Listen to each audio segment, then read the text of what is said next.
স্ত্রীর মহর যা ধার্য হয়েছে সবটুকুই পরিশোধ করছেন, এরকম বাপের পুত মায়ের পুত যারা আছেন তারা দাঁড়ান। আপনি এদিকে আসেন বাবাজি, এদিকে আসেন। আপনি তো মহর ধরছেন 5 টাকা সে আমলে। ওয়ালাইকুম আসসালাম। বাবাজি আপনি 27,500 টাকা মহরণ বাদ ছিল, 30,000 টাকা দিয়েছে। মারহাবা, নারায়ে তাকবীর। যাওয়ার পরে দেখা করছে মহর কত ধরছিল? 27,500। কত বছর আগের বিয়ে? 5/4/1998। 5/4/1998। যুবক পোলাপান, ভালোবাসার ট্রেনিং না, এগুলো মেড ইন জাপান ভালোবাসা। তোমাদের মতো মেড ইন চায়না 2 নম্বর ভালোবাসা না।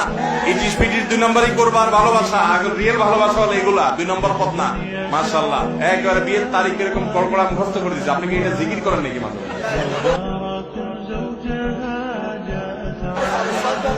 মানে এত সুন্দর কল্পনা বলে দিলেন, মাশাআল্লাহ। বাবাজি খুব ভালো লাগলো। মহারণা দিচ্ছেন কতদিন পরে বিয়ে? পড়ার আগেই দিয়ে দিচ্ছে। মাশাআল্লাহ মাশাআল্লাহ।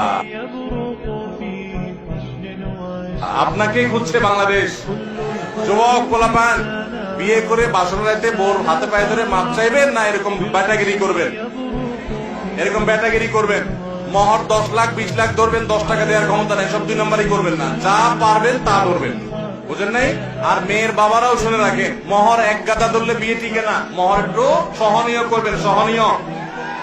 এই পোলাপান গুলো ঠিক ঠিক চিল্লানি দেখে একটু বুঝেন, মায়া করেন। হ্যাঁ, মেয়ের বাবারা বুঝতেছেন, মহর এক গাদা হলে শান্তি হয় না বাবা। 50 লাখ টাকা মহর হয়, 2 দিন পরে ভেঙে যায়। মাশাআল্লাহ। তাহলে মেয়ের বাবারা এক গাদা মহর ধরলে টিকে না বাবা রে। বহু মহ বিয়ে 50 লাখ 40 লাখ 30 লাখ নাম কাস্তে ধরে, এগুলো বাদশাহ চাই। 10 টাকাও দেয় না আপনার মেয়ের। এই চিটারের নামটা কি, মানে নাকি? অনেকে মনে করে মহরটা হলো বিয়ের রক্ষা কবচ। ভুল। আগে থেকে চিন্তা করতেছেন বেশি করে মহর দেবো, যার ছেলে আমার মেয়েকে ছাড়তে না পারে। সেই ছেলে ছাড়বে কুলাঙ্গা, ও 10 কোটি থাকলেও ছাড়। অতএব সমস্ত 2 নম্বর চিন্তা করবেন। এই বইটা আপনাকে আমরা দিয়ে দিলাম। অনেক শুকরিয়া। আল্লাহ আপনাকে সুখী জিন্দেগি রাখো, আল্লাহ আপনাদেরকে ভালো রাখুক। দোয়া রইল। ঠিক, জাযাকুমুল্লাহ খাইর।